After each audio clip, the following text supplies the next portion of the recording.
would grow in this area for us. You know, we're in Michigan, and so everything in Michigan doesn't grow the same as people who are more southern. Do you want to tell people why that is? For sure. So I like to think of each of the plants as having a different personality. So some of them really like it warm, long days, as in the sun's up for a certain amount of time. They like a certain base temperature. They need a certain amount of water. So those are all considerations in terms of like what we like. We made our choices. Yeah. We germinated our seeds. Mm-hmm. We put our transplants in the ground. Mm-hmm. And then now we have full plants here. Yeah. And so I think it'd be great to talk about what the difference is and how we care for the full plant versus our seeds and our transplants. So when we have our transplants, usually there's a lot of plants in a small area.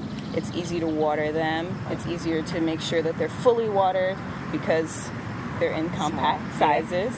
But then once you bring them outside, they're going to pop in a totally different way. You're going to see them express themselves fully. And so that's also what I like to think about is spacing, how far away things have to be from each other in order to really spread their wings and take up space. We have cucumbers here, and other things in the cucumber family or the cucurbit family, melon family.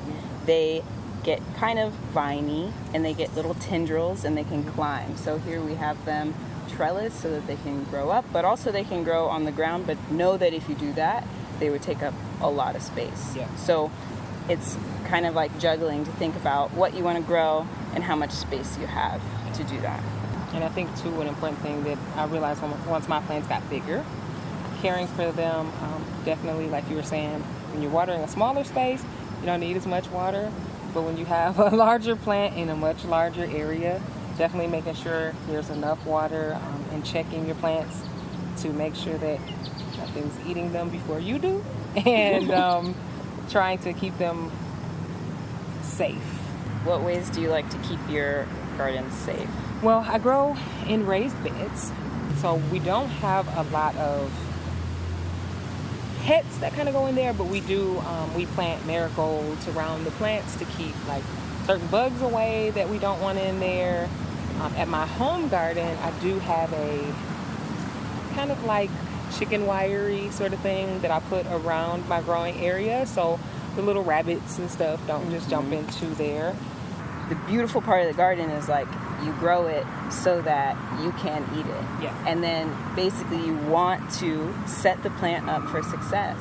And what that really looks like is giving it space, protecting it, being mindful of anything that might hurt it, which could be viruses or bugs or animals coming to eat it, and harvesting it at the right time and enjoying it. And I think too with that, like you were saying, taking care of it, like with these trellises, some plants need support so that they don't break. I've broken a lot of tomato plants by not staking or trellising them, and then they got so heavy they would just break. And so providing the proper support too is definitely a mistake that I've made a lot. I think those are great ways to take care of our plants. I think too that's like we were talking about earlier, how I prefer to grow bush beans in the summer because there's also running beans and they need more trellising, they need more support. And so I like to grow bush beans because I just want them to chill, and they're called bush beans because they literally just bush and then they don't need much support. And also in terms of herbs, what I really love to grow is like basil. Mint is great because it just takes over. Thyme and sage. And I think what's important to note too is like when we were talking about a seed to harvest or seed even to plant, the seed is super small, and then the transplant's pretty small, and then the plant gets pretty big, and with that you can harvest a lot from one plant. So I think it's always important, like even though you're starting off with this small seed, one small cucumber seed might lead to a cucumber harvest every day for a certain amount of time. A lot.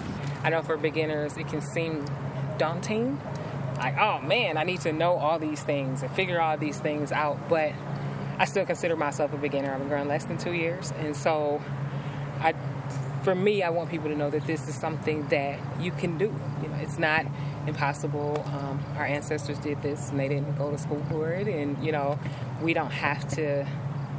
it's not far-reaching. Like, it's not out of our reach to grow our own food and make important, healthy decisions for our family.